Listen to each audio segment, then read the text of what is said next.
मैं आपको हारने नहीं दूंगी।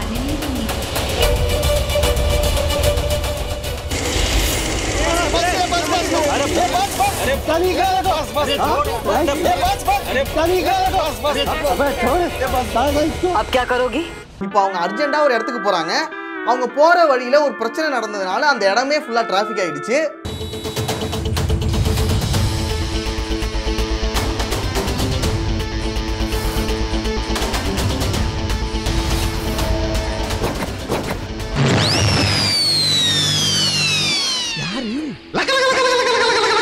പേടിച്ച് മയന്നിട്ടുണ്ടല്ലോ മൂത്രം പോയി മൂത്രം നോക്കിന്ന് കാണിച്ചു നോക്കിയത് പേടിച്ചിട്ട് മൂത്രം പോയ സിനിമയാണ് കേട്ടോ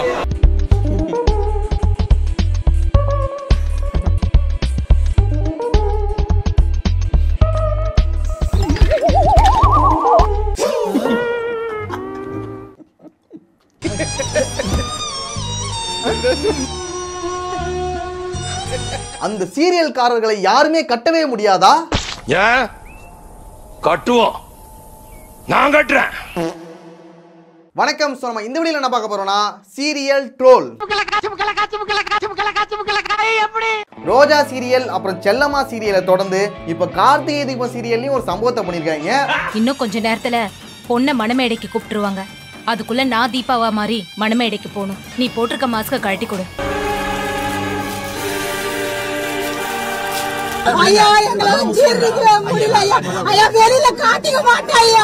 அந்த சீரியல்ல கூட ஒருத்தர் மாதிரி இன்னொருத்தர் தான் மாறலாம். ஆனா இதுல தீபா மாதிரி யார் வேணா மாறிக்கலாம். நான் கூட தீபாவா மாறிடலாம், இவன் மாறிடலாம், அவன் மாறிடலாம், ஏன் நீங்க கூட மாறிடலாம்.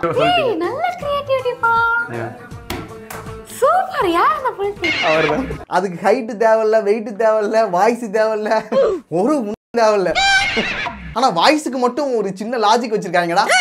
இந்த சிப்பை யாருக்கும் தெரியாம கழுத்துக்கு பின்னாடி வச்சுக்கிட்டா நம்ம குரல் தீபா குரல் மாதிரியே வந்துரும். ஐடியா பூரா ஆங்கில படத்துக்கு இணையாவே இருக்கப்பா. அப்படியா? எங்க செஞ்சு காட்டு பார்க்கலாம். என்ன ரம்யா இப்படி இருக்க? இதுல இன்னொரு சிறப்பம்சம் என்னன்னா, அந்த பொண்ணுக்கு வந்துட்டு சாரி கட்டுறது, அந்த ஜுவல்ஸ் போறது, மத்த எல்லாமே ரொம்ப கஷ்டப்படுறாங்க, ரொம்ப லேட் ஆகுது. தீபா இந்த மீனாட்சி வேற வந்துட்டா. ரியா சீக்கிரம் போடு. One eternity later. தீபா உள்ள நின்னு என்னதான் பண்ணிக்கிட்டு இருக்க? கதவை திற. கொஞ்சம் இருங்க, புடவை மாத்திட்டு இருக்க, வந்துடுறேன். ஆனா அந்த மாஸ்க போட்டு தீபா மாதிரி மாறுறாங்களே, அது டக்குன்னு மாறிடுறாங்க. எங்க மேடம் இருக்காங்க, வாங்க சார். இப்படி போய் இப்படி வந்துடலாம் சார். சரிடா, இவ்வளவு விஷயம் பண்றாங்களே, இந்த உலகத்திலே இல்லாத ஒரு பெரிய டெக்னாலஜிலாம் பயன்படுத்தி இந்த ஆள் மாறாட்டம் பண்றாங்களே, இது எல்லாத்தையும் எதுக்காக பண்றாங்கன்னா, என்ன கான்செப்ட்? இந்த மாஸ்கையும் மாட்டிக்கிட்டு இந்த சிப்பையும் வச்சுக்கிட்டு மணமேடையில கார்த்திக் பக்கத்துல உட்காந்துக்கிட்டா அவன் கொஞ்சம் கூட டவுட் படாம உன் கழுத்துல தாலியை கட்டுவான். நீயும் அவனுக்கு வைஃப் ஆயிரலாம். என்ன பழைய கான்செப்ட் கொண்டு வர? கடைசியில வந்துட்டு அவங்கள கண்டுபிடிச்சு அவங்கள அடிச்சு வாட்டிடுவாங்க, அது வேற விஷயம். ஒருவேளை கார்த்திக் வந்து அந்த தாலியை கட்டியிருந்தாருன்னா என்ன ஆயிருக்கும்? சோலி முடிச்சு. ஆமாங்க, முடிஞ்சிருச்சுங்க, முடிஞ்சிச்சு, அவரோட லைஃப் முடிஞ்சிருச்சுங்க. தோழர் தோழர் உங்களை பார்த்தா பாவமா இருக்கு தோழர். அவங்க வந்து ஏமாத்தி ஃப்ராடு தனம் பண்ணி ஆள் மாறாட்டம் பண்ணி தாலி கட்டினா கூட ஒரு தாலி கட்டிட்டாருன்னா முடிஞ்சிருச்சு. நீ எல்லாம் அண்ணன் தம்பி கூட பிறக்கலையா? வாழ்ந்துதான் ஆகணும். ஏன்னா அதுதானே சீரியலுக்கான ஒரு பண்பாடே, அதுதானே. இதுதான்டா நம்மளுடைய சம்பிரதாயம், இதுதான் நம்மளுடைய பழக்க வழக்கம்.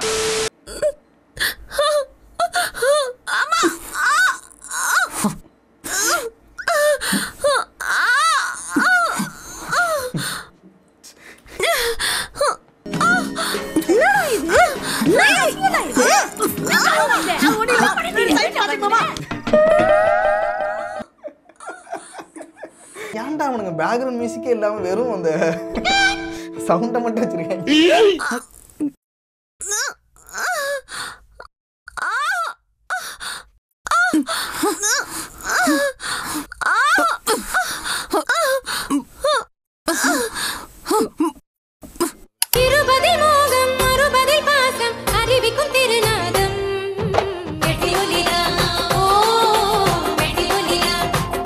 பேக்ரவுண்ட் மியூசிக் இல்லாம ஒரு சீரியலே எந்த அளவுக்கு மாறி இருக்குன்னு பாருங்க. இதை வந்து உங்களை நான் மாட்ட வைக்கணும், அவங்கள வந்து அதுக்காக நான் பிளான் பண்ணி பண்ணல. நீங்கள் யூடியூப் போங்க, நாகபஞ்சமி 358 அந்த எபிசோடில் போய் பார்த்தீங்கன்னா வச்சுக்கோங்க, இது மாதிரி தான் வரும். 67வது பக்கம் 17வது வரி. தனியாக கேட்டால் கொஞ்சம் ராவாதாங்க இருக்கு. ஐயோ கொஞ்சம் ராவாடா இருக்கா. அடுத்து வர சீரியல்ல அக்கா தம்பிக்கும் அண்ணன் தங்கச்சிக்கும் கல்யாணம் நடக்குது. இது என்ன சார் அநியாயமா இருக்கு? அது எப்படின்னா இவங்க ரெண்டு பேருக்கும் கல்யாணம் நடக்குது. அப்பாவை ஒருத்தியும் அக்காளை ஒருத்தனும். இந்த 2 கல்யாணம் நடக்கிறதுக்குள்ள எத்தனை கல்யாணம் நிக்குதுங்கிறத பார்க்கலாம். நாங்க இந்த 2 மாசம் ஃபாலோ பண்ணி கண்டுபிடிச்சது. இப்ப ஹீரோயின் 2க்கும் ஒரு போலீஸ் மாப்பிளைக்கும் கல்யாணம் அரேஞ்ச் பண்றாங்க. அந்த கல்யாணத்தை ஹீரோ 2 வந்து தடுத்து நிறுத்திறாரு.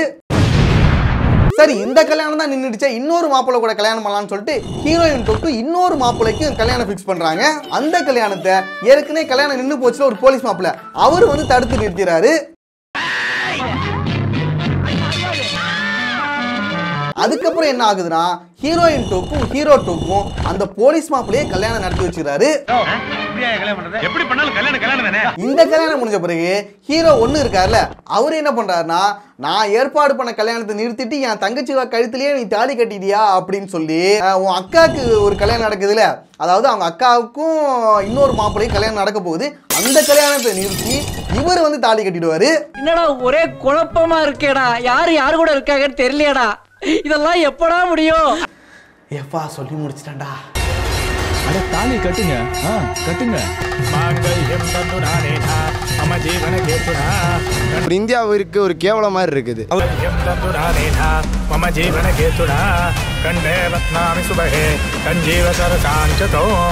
எனக்கெல்லாம் இந்த மாதிரி அவங்க கையில கிடைச்சாங்கன்னா அவ்வளவுதான் சாப்பிடுச்சிருவேன். இப்படி பழிக்கு பழி வாங்கிட்டாங்க. கடைசியில என்ன மேட்டர்னா, இந்த 4 பேருக்கு கல்யாணத்துல சம்மதமே இல்லாம கல்யாணம் நடந்துரும். ட்விஸ்ட் மேல ட்விஸ்ட், எல்லாமே ட்விஸ்டே. நாங்க நினைச்சு பார்க்காம வேற லெவல் வந்துனுக்குது. இந்த சீரியல்ல இருந்து நம்ம கற்றுக்கொள்ள வேண்டிய பாடம் என்னன்னா, ஒரு நல்ல முகூர்த்த நாளா செலக்ட் பண்ணிடுங்க. அதுக்கப்புறம் கல்யாணம் நடக்க ஒரு நல்ல மண்டபத்துக்கு போயிடுங்க. கரெக்டா அந்த தாலி கட்டுற டைம்ல நீங்க போயிட்டு அந்த தாலியை பிடிங்கி கட்டிடுங்க.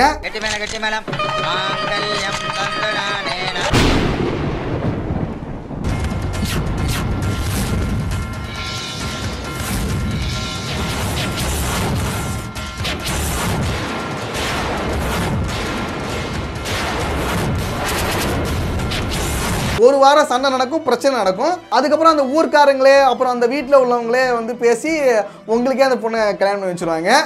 ஏன்னா தெரியுமா, ஏன்னா அதான் நம்ம கலாச்சாரம், நம்ம கல்ச்சர், நம்ம ஃபன்ஃபர். இதுதாங்க இந்த சீரியலோட கான்செப்டே. நானும் நிறைய சீரியல் பார்த்துட்டு வரேன், மோஸ்ட்லி இந்த மாதிரி கல்யாணங்கள் நடக்குது. அது தப்புடா, அது பைத்தியம் என்னன்னு தெரியுமா தெரியாது. அப்படி மனநிலை வர்றதே பைத்தியம், அது அவசியம் இல்லாத விஷயம் உனக்கு தெரியும், ஆனால் நீ அதை என்ஜாய் பண்ணுற. கட்டாய கல்யாணம், கட்டாய காதல், கட்டாய வாழ்க்கை, கட்டாய பிரெக்னன்சி, கட்டாய குழந்தை, எல்லாமே கட்டாயத்தோட தான் நடக்குது. நாமளும் இதை கட்டாயமா பார்க்க வேண்டிய ஒரு நிலைக்கு தள்ளப்பட்டிருக்கோம், வேற வழி இல்லை. எப்ப காமெடி பண்ணணும்னு தெரியாதா உனக்கு? நானும் காமெடி தான் நினைச்சேன். நான் சும்மா விளையாட்டுக்கு சொன்னதை வந்து நீங்க சீரியஸா எடுத்து தாலி கட்டிடுவாங்க, முடிச்சிருவாங்க. பாம டைரக்டா இன்ஜினோட கனெக்ட் பண்ணிட்டேன்.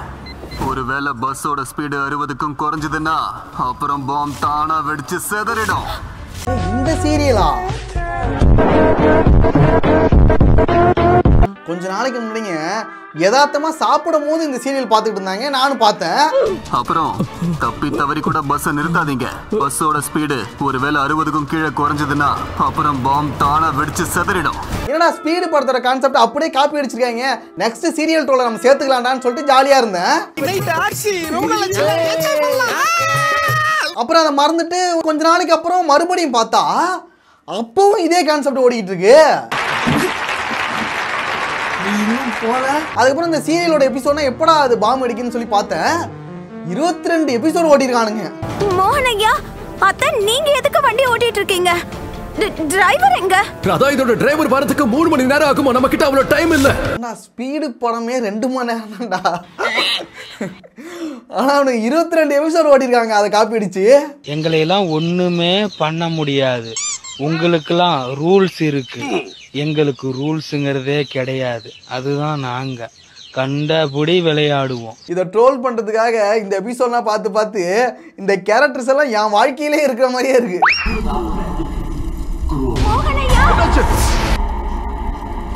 மோகனையா. ராதா எங்க போனா? அங்க பாரு மோகனையா பக்கத்திலே ராதா உட்காந்துருக்காங்க பாருங்க. இன்னும் கொஞ்ச நாள் இந்த கேரக்டர் எப்படியே பேசிட்டு இருந்தோம்னா இந்த கேரக்டர் எல்லாம் வாழ்க்கை பூரா நம்ம கூடவே வரும். நம்மளும் சாதாரணமாக பேச ஆரம்பிச்சிடும். வா டீலடா என்னால மோகனையா மோகனையான்னு போட்டு தாலி அறுத்தானு. ஒரே ஒரு வாட்டி மோகனையா ப்ளீஸ் சார் மோகனையா சார் ப்ளீஸ் சார் சத்தியமா ப்ளீஸ் ப்ளீஸ் ப்ளீஸ். இந்த சீரியலை வேற எங்க வீட்ல உள்ளவங்க அவ்வளவு சீரியஸா பார்த்துட்டு இருக்காங்க. இதுல ஐயோ வேற அம்மா வேற. சீக்கிரம் காப்பாத்துங்க மோகனையா வேற. மோகனையா அவனை கொல்றா சும்மா விடாதடா. இந்த சீரியலை மட்டும் 150வது எபிசோட்ல இருந்து 172வது எபிசோட் வரைக்கும் பொறுமையா உட்காந்து பாத்துட்டீங்கன்னு வச்சுங்க, உங்களை ஒண்ணுமே பண்ண முடியாது. அவர் எந்த கொம்பனாலையும் அசைக்க முடியாது. அவருடைய வளர்ச்சியை யாராலையும் தடுத்து நிறுத்த முடியாது. சக்கரவர்த்தியா வாழலாம். உண்மையாவே அந்த பஸ் அந்த குழந்தைங்களுக்கு எதிரியா மாறி அந்த பஸ் வெடிச்சிடுமா? என்ன இவன் என்னென்னமோ பேசிட்டு இருக்கான். யமனா மாறுமா? யாருக்கு யார் யமன்? பேயினா டிவியில பார்த்து எமோஷனல் ஆகுது. எப்படே படாதப்படுத்திட்டாங்கடா உண்மையாவே. இந்த 22 எபிசோடுக்கு தனி வீடியோவே பண்ணலாம் போல. வீடியோ போட்டு உங்களை கிழிக்கலாம் போல. அந்த அளவுக்கு எனக்கு டென்ஷன் ஆச்சுடா இது. நான் ஒத்துக்கிட மாட்டேன். இல்ல உங்களுக்கு ஒதுக்குற நேரம் முடிஞ்சு போச்சு. நான் இன்னும் நிறைய பேச வேண்டியது இருக்கு. என்னோட இந்த பேட்டியை மெகா சீரியல்ல டெலிகாஸ்ட் பண்ணுங்க.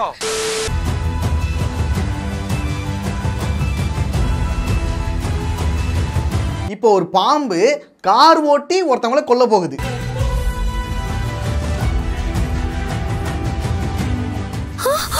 இப்போ அவங்க நின்னுகிட்டு இருக்காங்க, அவங்கள தான் கொல்ல போகுது.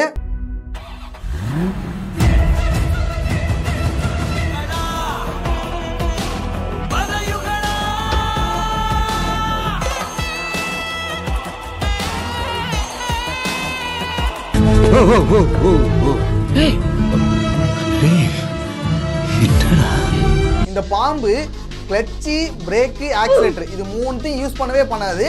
ஆனா கார் ஓட்டும்.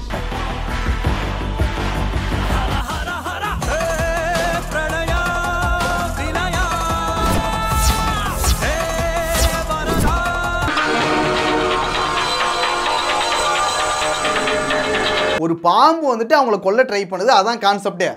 அதுக்கு எதுக்குடா காரை ஓட்டி அவங்கள கொல்லணும்? டைரக்டா கொத்திட்டு போயிடலாம்ல.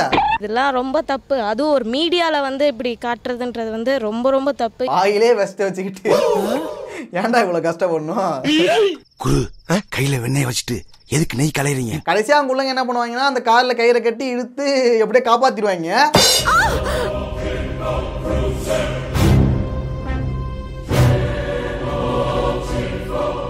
இதுக்கு டைரக்டா அந்த பாம்பு அவங்கள கொத்திட்டே போயிருக்கலாம்டா.